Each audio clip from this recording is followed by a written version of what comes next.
be relevant, and how important is it for the defense research and development to be relevant and orient itself to the requirement of the ground soldier? Yeah, thank you. And Colonel Paul, really both the questions are very good questions and relevant, I can say. First question which you have asked about relevance of DRDO for the requirements of armed forces.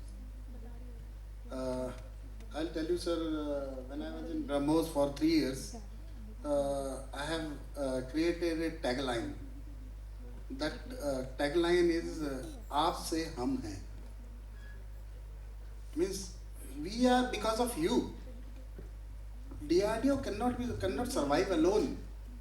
Yes, any requirement. अगर आप requirement की बात करते हैं तो it is something like that. Any soldier on the borders, behind the border, we need to give energy. Roti kapda makan C4ISR. Energy means if he is in border, we can't put direct electricity and all these things.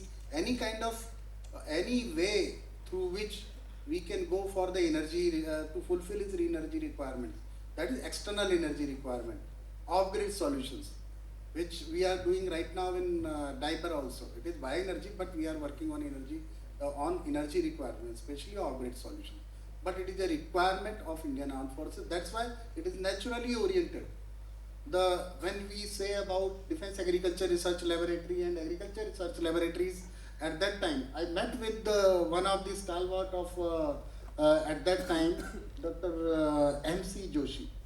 By chance, he's 95 years old. He was the founder director of that Diaper lab. He has told me the story of from 1962, from the time of Nehruji to the time of Modiji. So continuously he told about all these issues, how at that time 1971 war and later how the food requirement was there, how it is to be fulfilled, and that time DRDO was doing the work of for the food at the border areas. Later on, slowly our supply chains are good for food especially. So this is removed. Bioenergy is the requirement. Energy off-grid solutions are the requirement. So other than this, any requirement for which whatever armed forces require, we have to serve all these requirements till the time these are not very general type of requirements. We have to serve that. And second question was related to 100% indigenization.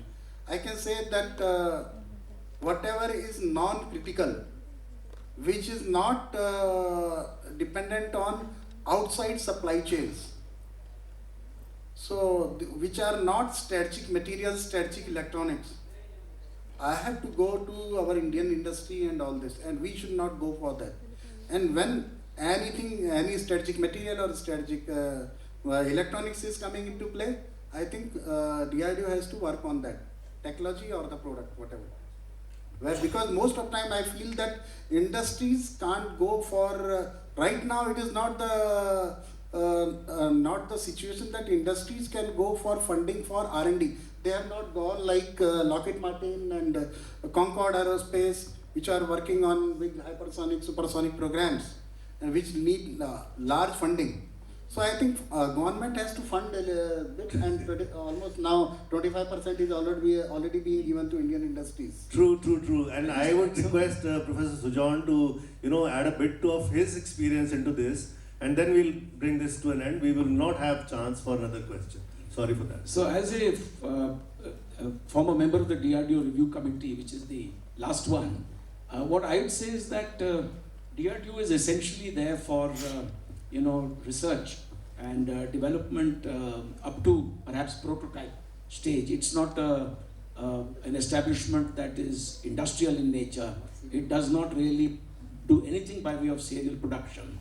It develops certain technologies up to a certain TRL level and then passes it on to various development cum production partners. It could be in the private sector as well. And at the front end, at the very inception stage of technologies, there is also the role of academia, and the IITs and others. So TRL 1, 2, 3, would also involve them. But let me say that DRDO does very good work with regard to soldier support systems.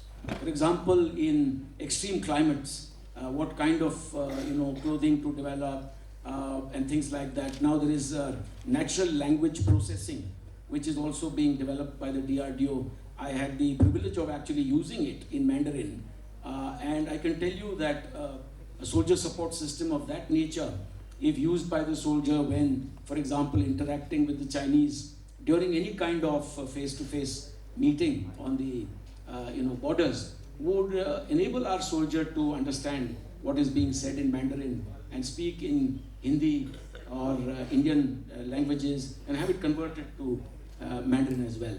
So keep in mind that in terms of manufacturing, the serial production, it's either the ordnance factories and DPSUs, the Navratnas, or more fundamentally now the private sector, which is where we are seeing the emergence of even infantry, assault weapons and things like that. And the faster we do it, the better, so that we don't have to wait inordinately for all the numbers of the AK-203 finally to be made available. Almost 7 or 8 lakhs are required.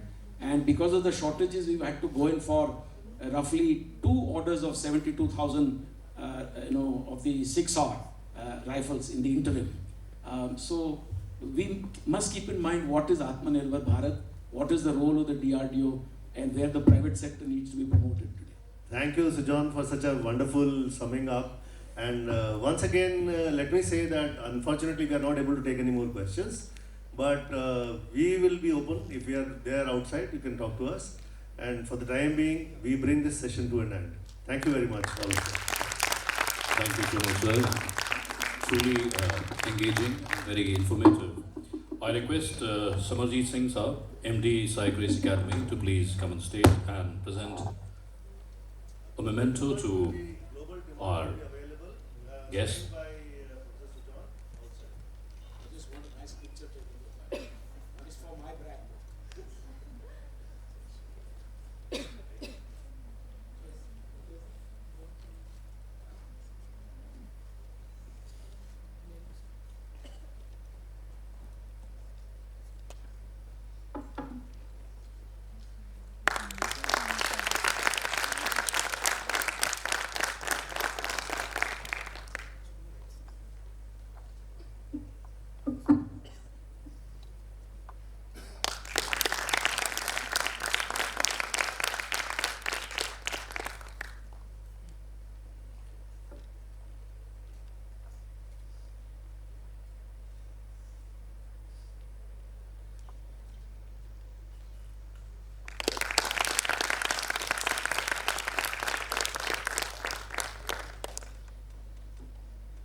Thank you, sir. Thank you so much.